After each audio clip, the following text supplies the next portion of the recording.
It is the Friday night, but it's filmed on Thursday night. It is the Friday night, but it's filmed on Thursday night. You can do that any way you want. We can keep that bit in if you want. It is filmed on the Thursday night because it's all a little bit different. We're in Nova Scotia. We are supported by Erdinger, and we're glad to be. But we're conscious that the Merseyside derby kicks off at 12:30. God knows the manager has mentioned it and will do tomorrow in his press conference. But we will get stuck into the idea that we want more time for people to be able to watch the show. So here we are. Here we find ourselves. It is the Merseyside derby, Phil. It's a massive game, and the reason why it's a massive game isn't just because it's the derby. It sets up the three that follow. Liverpool have got 4 eminently winnable league games. I'm going to keep saying it because it's a point that's got to be hammered home. That's what this run's about. It's about putting points on the board. No hiding places, no excuses, but it starts Saturday against the Blues. I think it goes even further than the 3 after it, to be perfectly honest. I think we play Arsenal and Manchester United just before Christmas, but before then there's 8 games, and there's 7 of them that you're definitely looking at going, that should be a win. So if you win the first one, you can get on a roll. And Manchester City is the other one after the next international break, and you go into Manchester City on 4 wins, you're at worst competitive with them, at best you may be above them. So they've got a tough run coming up, so it's getting it off to a flyer and taking advantage of what is a nice run of fixtures, 3 homes, 1 away. The derby stress for me, the Anfield derby stress for me these days, Rob, and there was a time where it was because Everton have been a good side, or Everton a side in and around Liverpool, or Everton there shouldn't be a big goal. For me, the derby stress is Liverpool should win the game. That's now been the way the Merseyside derby's operated at Anfield for many a season. Liverpool really should win the game. Like, it almost feels unfair. It's got all the psychological baggage to go with the fact that you've just got to get 3 points, because this is a team that'll come 14th, 15th, 16th, 17th. In all likelihood, Liverpool should beat them at home. But it's harder for us than it is for other sides because they're Everton. In my mind, I've sort of, as much as you can, half the derby factor. If I rewind 3 years and the previous rest of my life, the anxiety going into the derby was always the same. Wherever we were relative to them, because they were always competitive, right? Even when they were shit. But we've lived through 2 seasons of Everton going to nearly the last day, or nigh on the last day, to being relegated. Great days. And that's got under our skin and in our consciousness that they're properly rubbish, right? To be technical about it. Now, and I'm tempting all the fate, and they're actually doing all right. They're in a little run at the moment. But the Barcelona Espanyol juxtaposition, which I've always dreamed of happening for us and them, it feels we're very much in that phase in the history of the 2 clubs. I mean, I lived through the time where you'd look at those wins. This is the 828th Merseyside derby. Liverpool have won 428. Everton have won something close. But we've just taken it away from them. Even during our wilderness year, 30 years of not winning the league, we took it away from them. We've lost 1 of the last 25. Is that all it is? Yeah. Well, so there you go. So, and again, if I say it out loud, I worry myself a little bit. But I am just focused on the points here. I'm not. When I see them in the ground, it'll all be a little bit upsetting and nervy. And if we score against them, I'll get all kinds of tribal nastiness will surface. But no, it's a winnable home game. The 2 worst words in the English football lexicon are bragging rights. I hate them. I hate the word. I hate the phrase. It's absolutely obnoxious. It always has been. Football banter, bragging rights, all that sort of stuff. Yeah, it feels like. I think people who worry about bragging rights have never played a Merseyside derby against Everton because it isn't about that. But the idea of, Paddy, if Liverpool win this game, the idea that if you saw a blue and work on Monday, you'd say that much about it. It's just not really the case anymore. It might be a little bit different if it was the Everton game. You might sort of go down that route there. But there is that feeling of, and as I say, I'm not complacent. I think we're going to have to work so hard to beat them. It's going to be a dog of a game. They've only lost 2 of the last 12 away games in all comps. So they're difficult to beat on the road at the minute, Everton. So I want to put all that up front. But simultaneously, if we beat them, it'll be great in the ground, it'll be great at the time. By 4 o'clock, we're all watching other games and shrugging our shoulders and getting on with it. And that's just the reality now of where we want to be and where the fixture is. It is, but that's also sort of where the anxiety comes from. Where the danger is. Yeah, because I take Rob's point about it sort of being, like I said to you earlier, it's just, to me, the Goodison derby always feels more like the derby. Absolutely. The Anfield derby feels like a really tricky home game that you could do without, especially coming off the international break. And Phil's point about us them winning 1 in the last 25, was it? The horrible thing about that is, and where the anxiety comes from is a draw sort of feels like a win for them. Yeah. And that's not to put them down. They will Draw celebrate. feel like a defeat for us, won't it? That's my point. So it's sort of the thing of I will enjoy us winning if we win on Saturday, but it will sort of be more of a relief if that's out the way, because you've got to win it, because a draw is a defeat. In a way in which drawing against Villa at home wouldn't be a defeat. You'd be disappointed. But if it was Villa at home this weekend coming off the international break, at the time you might be a bit disappointed, but it sort of feels a bit like the Brighton, where in 24 hours you go, well, you know what, they're a good side, we're not going to win every game this season, you can rationalise it. Whereas a draw against them would really feel like a defeat, and in a period where I think we're doing really well and made up what I was starting the season, but where we are conceding goals, the thought of them scoring first at home, which has happened a lot over the last 12-18 months, us conceding first at Anfield, that's what I'm nervous about. Are you nervous because you feel as though if that happens, they're the sort of side that could hang on to it, they're the sort of side that could at least hang on to it? I think it's because I just don't know what happens. Yeah. I can't think of the last time they scored first, bar the one they won in the COVID season. They equalised the year when we went 3-1 and that Pennington scores, and that was at the Cop end. So I think it might be Kevin Campbell. This is the last time they scored first Anfield. In front of humans. In front of humans, I think legitimately. There was the KL equaliser, that horrible one off that corner, that one was a free kick. There's been a few like that, but I can't think of the penalty makes it 1-1 when Lovren and Calvert-Lewin get tangled up, but that's 1-1. Yeah, I can't think of the time they've taken the lead. Yeah. Even that weird FA Cup one when they all went mad, which is, and their end was boss. They took the lead in that. No, Lescott scored and they went 1-0 up actually. So technically that's the last. There was the FA Cup game in 08-09. Yeah, because Gerrard equalised and then we played the replay. Yeah. So in a league, when Gerrard got sent off, didn't they take the lead in that? No.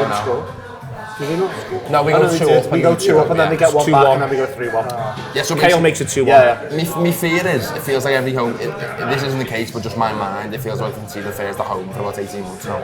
By the time I've made it to my seats, we've scored, like, the team have scored. And my fear is that they go 1-0 up and I go, oh, I don't know what happens here. And I quite like being in control of a football match. Having said all that, I'm confident I think we'll do the job, but it is tricky. It is tricky because it is them. I'll say it again as well. They're very rational at the minute, I think, and I think that the rationality of them sort of got missed in the noise because they've found it hard at Goodison. For whatever reason, they found it hard at Goodison. But they've been smart, I think, on the road, and I just expect them to try to kill the game. I think they want it to be a non-event. And their fans will want a derby, but then the flip side of that is their fans will be happy with the idea of a draw, if you see what I mean. So I think there's every chance, Rob. Patience is the key for the crowd, but also for the Liverpool players. They've got to stay patient because I think Everton are going to try and kill it as a contest, which is, by the way, a very valid tactic. If I was our manager, I would say that you've got to respect the derby to a certain extent, but basically they're Bournemouth stroke Brentford. You can't, somewhere between the two, depending on form. They're just shit. And would you say be patient against Bournemouth stroke Brentford? You go, yes, don't lose your heads. They could score first. But ultimately, you've got to control the game, steamroller them, pen them back. Don't over-worry about them on the counter. They are just shit. Yes, they will have a very noisy section relative to some of the other teams who will come to see us, but ultimately show them measured disrespect. I think the mistake would be to show them respect, and that's why derbies happen, is that teams unnecessarily. Well, I think that's what the manager does at Goodison. Yes, he does make that mistake. That's my problem. He goes, I'm sure he gives the wrong, because this is the special, it's the derby, you've got to be worthy of the derby. I think he's made that, so I'm doing a semi-impression there. And it's not cool, but I think he has caught himself in that trap a little bit. Goodison. He's had far too many draws there. But he hasn't done that at Anfield, Phil, is the thing I would say. At Anfield, he's made it crystal clear that we've got to make sure that we're doing a decent thing here against Everton. His record in Anfield derbies is phenomenally good. So many goals scored, so few goals conceded. Lots of mad half times where we're over the hill and far away. I'm of the view that if Liverpool can have the 15 that Paddy wants, the first 15, which doesn't even have to include a goal, but the 15 that Paddy wants, then I think that they can really push home the advantage before the break. I get a feeling they're going to fly out the traps. Incidentally, I remember Thomas Radzinski put them 1-0 up and Nicholas Anelka equalised in 2000. Wonderful work, Phil. Anyway, yeah, I think they might fly out the traps and they might have a real go first 20, because they'll look at this and go, well, 2 of these were in South America. Liverpool concede first all the time. Let's have a go and see what we can do. And it's the kind of thing that might play into our hands a little bit, because it's almost not been that teams have been flying at us and doing that. It's quite often that we just do something a bit daft. Yeah. And it's not like the Bournemouth one, for example. That was just like, it was a bad touch. Even the Newcastle goal away, we go 1-0 down. It's just a bad touch, isn't it? It's not like teams are outwitting us. The one in Europe. Soft lad falls over. Yeah, exactly. There's just loads of ways where I think they are either incredibly rational or incredibly irrational, and we've almost got I was going to say we hope this, but you don't really hope, because either of them could work either way. There's no. The point of a derby, as Rob said, is they're not normal. They go a bit mad, and we're just fortunate we seem to have been on the right side of the madness by and large over the last sort of 10 years or so. I sort of feel with this game now, and maybe I'm feeling it every game, is we're trying to create an understanding and a narrative about what this Liverpool team is. Is it it's a new team, but is it the real deal? Is it going to be a title contending team? Is it going to be a comfortable top 4 team? Or is it something that could disappoint us? And to be honest, I still think all things are sort of possible, not in equal measure, but in enough measure that it's worth talking about. And this is one where I go, I actually don't want to truck any kind of a draw's not a bad result kind of talk. No, a draw is a bad result. Well, you know what I mean is, no, but there's a theme you warm to, which I respect, is don't lose your fucking heads if we draw one, because we can win the next 3, right? And nobody should lose their heads, but at the same time, it's a test of our credentials, right? It is a test of our the good version of those 3 morphs, I said, goes out and just does the business here. It doesn't have to be spectacular. It might be 1-0, 2-0, 3-2 even. I don't really care how it plays out, but it does get business done. And I think that's so important. Where I think it being a derby might play into our hands is, I think at our best, every game felt massive.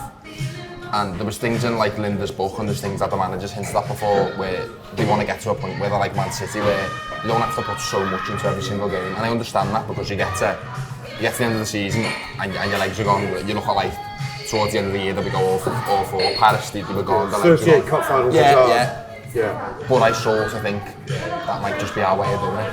And I think what this team have got back a bit, and what I've enjoyed loads about this season, now we're sort of all started falling in love with another team again, is every game's felt a bit of graft. And while it isn't ideal, we won the league, 8 games in, Leicester alone was graft. Sheffield United away was graft. Villa at home, West Ham at home was graft. I like that they've got a bit of that about them again, because I think last season, I think especially early on, we didn't feel capable of doing the graft. No, but I also think early on, it's really hard to remember back, but I do think when we started, it was a bit like, oh well, we went for all 4 last season, like, we start. We turn up at Fulham, we should win. Yeah, and then Palace first home game felt like, oh, Nat Phillips is centre-half, but we just thought to do this. Yeah. And then very quickly it turned into, no, you don't. Yeah. And I think the fact that we've got that back about us, and especially in the derby, means that, loads of them are new to this, loads of them will be buzzing to play the first derby, and I think having that, and the fact that they've had a bit of graft, and every game's felt like all the stuff that goes on at Tottenham, the Newcastle thing, I think every game has felt like a cup final, which isn't, the manager might argue isn't ideal in terms of the longevity. I'd argue it is. I think that's when we're at our best, and I think the derby suits us in that way. Great stuff from Rob, Phil and Paddy. Coming up now, obviously, we are here in Nova Scotia and we're in association with Erdinger, but also we wanted to highlight a flag that will be on the Kop on Saturday. Earlier today, I spoke to Nolan Stokes about Omar Iqbal, who died earlier this year through suicide. Not everyone has to watch everything. I say this all the time, so if you want to just skip this bit, I understand that completely. If you don't feel in the right frame of mind or anything like that, do move forward 6 minutes or so, I think, and then you should get to the end of it.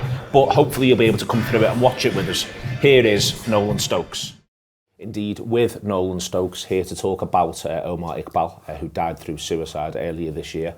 There's going to be a flag on the Kop. We'll get onto that in a minute, Nolan. Yes. Before then, I want you just to tell me about Omar. What sort of person was he? So Omar was extraordinarily gifted. He was born in Liverpool, grew up in London. He was a Londoner with a Scouse heart, he chose to come to Liverpool University. Could have gone anywhere.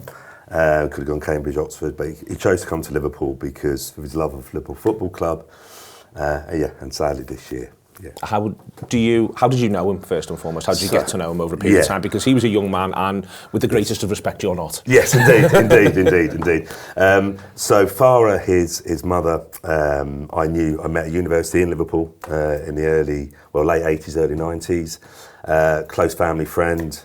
There's 5 sort of families that have sort of like grown up together, and Omar was very much centre of that. 14 kids amongst us, so we used to go camping every year. They were down in London, 3 families in Liverpool, 1 in Brighton, and we would come together every year. And I would talk to Omar about Liverpool Football Club. So it must have been, in lots of ways, for you, getting to spend that time with him, getting to him coming to Liverpool almost must have been exciting. It was really exciting. As I say, there's 3 families in Liverpool that, that'd seen Omar grow up from when he was first born. So we're all excited to see him coming. He was by us because I was on Penny Lane. He was at the halls of bottom Penny Lane, and Liverpool had a very good season. And I saw him a lot, and it was great to have him back up in the north. People will have seen the video that was recently done on Norwich Football Club, Norwich City Football Club, which deals with some of these issues. Yes. And this is the key part of this, is that you're working now with James's Place. There's been fundraising around James's Place that we'll come on to. Yeah. But that idea of what people are going through and how we can relate to them or can't relate to them, how difficult it is. It's a complex idea. It's put over very well in that Norwich City video. Yeah. I mean, that's the so as I said before, there was 14 children within those 5 families, and Omar would have mostly been the least that you would have suspected something like this could have happened to. But he was, as I say, he seemed to be having time of his life. He'd walk in his room, his smile would light up the room. So it's not obvious always. These things are just not obvious. And that's why you're working with James's Place. So the flag, which people may be able to see now, the image of the flag will be on the cop on Saturday, and it's got the James's Place logo on. It has indeed. Money's been raised for James's Place. Now, there's a lot of charities like James's Place, it's worth sort of pointing out. There's Calm, there's Samaritan, and so on and so forth. But the family wanted to go with James's Place, and so did Nolan's friends. That's Omar's friends, sorry. Yeah, indeed, So the connection between Farah, Omar's mum, and Iqbal, his dad, with James's Place was pretty immediate. After that event, so they for the funeral, they wanted to any money that was raised from the funeral was to go towards James's Place. John, one of his closest friends, John, who found Omar, he took that upon himself. So he decided to run a marathon and raised money for James's Place, with the intention of raising £800 to start with. On the banner, when we talk about the banner, there's the Omar effect sort of kicked in, and it sort of went a little bit viral. There was subscribers from the Anfield Wrap in America making donations, and John raised over £17,000, and it's still going. So far today, we've raised over 20, and it's a wonderful charity. Over 7,500 young men they've helped so far, and many more I'm sure they'll help going forward. So we want to make the awareness of that. On the banner, it's in a bit of a nod to Omar because he was fluent in Spanish, but a nod to the fact he was a Copite, and we love our continental football. So it's in Spanish, so Somos para ti means we are for you. There's a moving line that came from his dad wrote a heartbreaking poem at his funeral. He read at his funeral as well. So it comes from that, and it means we are for you. And it's really for everyone. It's for everyone. Everyone's affected in some way by suicide, and so therefore it is for everybody. And you've been working with, you've come to do this with us, which is very kind of you. You've been working with the club, and you've been working with Spine Cop 1906 as well. I know Paddy there's been very supportive. Paddy's been fantastic. So the Spine Cop guys, this is a bit of a journey for me. I contacted you back in August, I think, Neil, and you really helped. You opened up the avenue to speak to Paddy, and Paddy has just been first class, and likewise, I know 3 family members will be meeting him on Saturday to get the flag, and likewise we do have some. We have people on the cop every week. And it's Saturday because, just to be really clear as well, with the banner, when people see it for the first time, hopefully it'll be there in the future beyond this point. Yes. But the first time is Saturday, not because it's the Merseyside derby, but because it's the game that's closest to Omar's birthday. Indeed, yes. So it would have been his 22nd birthday on the 17th. I think it was Tuesday. Yeah. So that's the reason why we chose the game.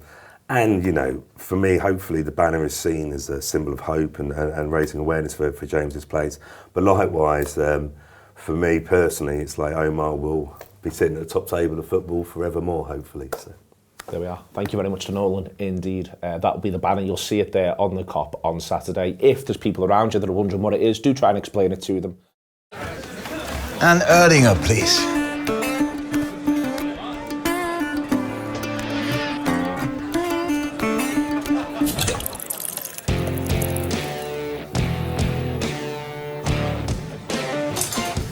Stop!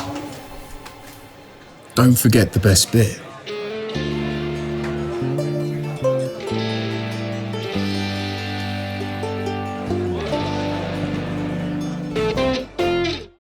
Welcome back to Nova Scotia. What you doing?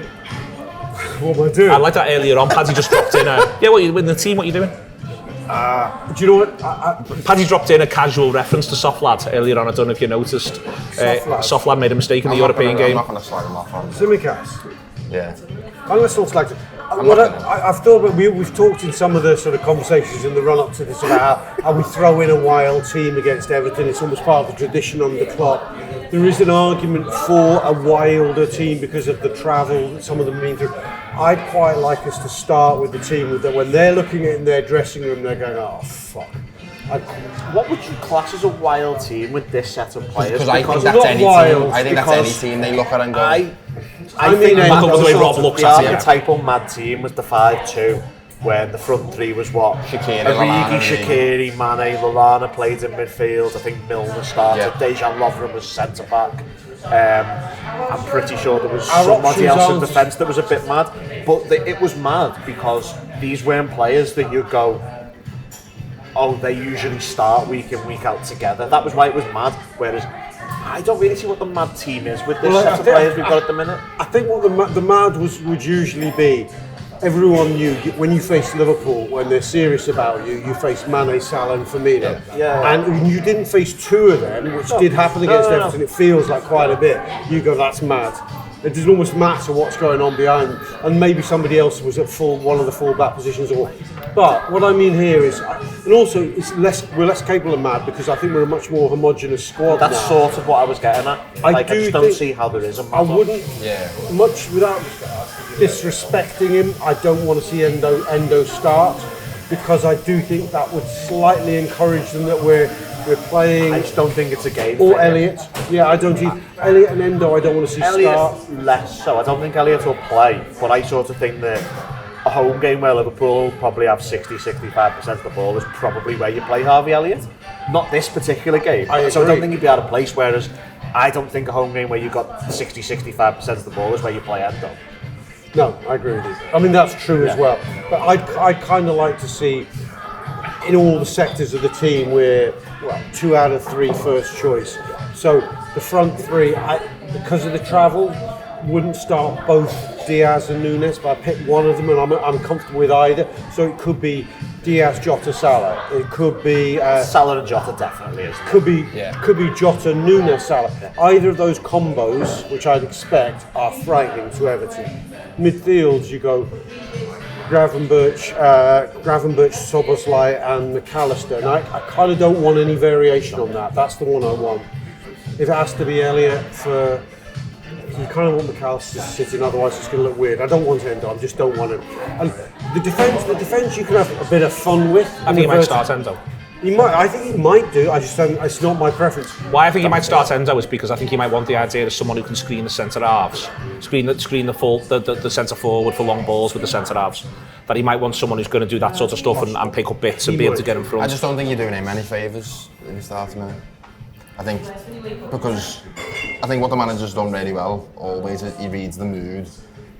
I'm not saying it's gone bad for the lad, but I just think that would be the one that You when say everyone's that, but he picked Dejan Lovren hundreds of times. Yeah, but when everyone's walking up to the ground, you're going to be looking at it going, it's Endo, and one misplaced pass or anything. I'm not saying everyone will jump on him, but that's going to be the one that brings in it, and that's going to be on the way looking and go, we can get it in. But I also think he might want McAllister higher.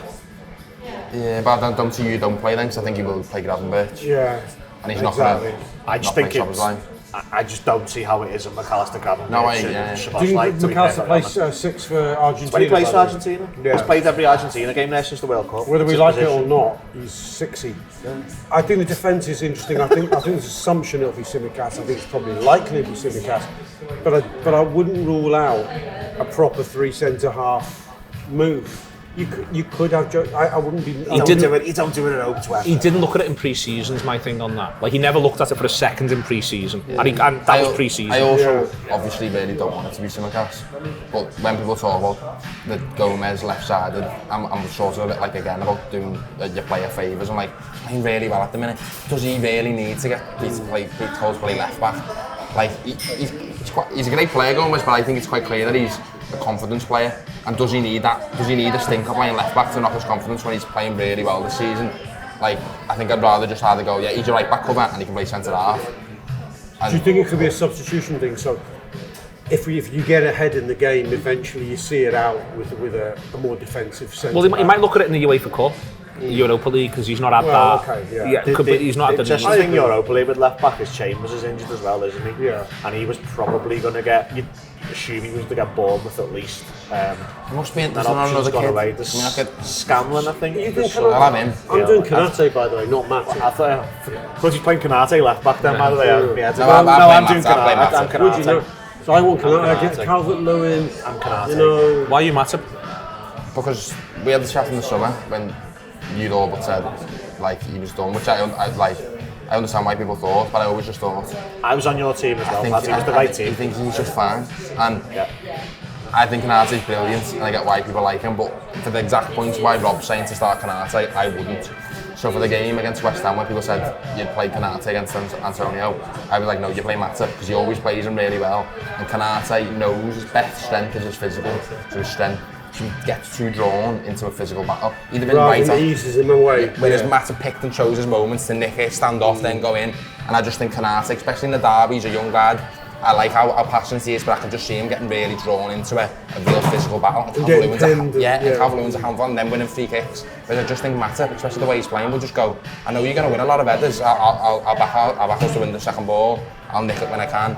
And I don't see why you drop Matip. He's won me over there, you know. It's a good case, yeah. I was honestly all in Kanate until about 45 seconds ago, and now I'm not going to get stressed about either one, but I think it's a strong point. I can see it. I can see Matip easing him into positions he doesn't want to be in. Yeah, I can see that. Yeah. We're going to win? Yeah. Oh yeah, very much so, Brian. Clive. Yeah, we will win. It's the worst kick-off time to not win, isn't it? That'll be horrible to not It's a win. long weekend, innit? Just out into the world at 2:30 on a Saturday afternoon. You know, we always think our crowds are up for it at 12:30. What are the Blues away? Are they up for it or not up for it at 12:30? I think they'll be up for it at Anfield, and fair play to them. They go to the Thomas Frost or whatever it's called. They go to Brecht. They go to the many Yeah, fine but hostelries on Weatherspoons County is Road. always open at There's loads of 8 in the Yeah. morning. The Weathies will be open at 8 in the morning, though. That is important for this derby. Well, though, I think that, let's be clear, Everton are going to bring it. That's what they do. Let's show them that credit and that respect, even if we think we will have the better of the side. We will have the better of the side, because we just simply have to. It's the rules of the Merseyside derby at Anfield. Thank you very much to Phil, to Rob and to Paddy. Don't be nervous, be certain.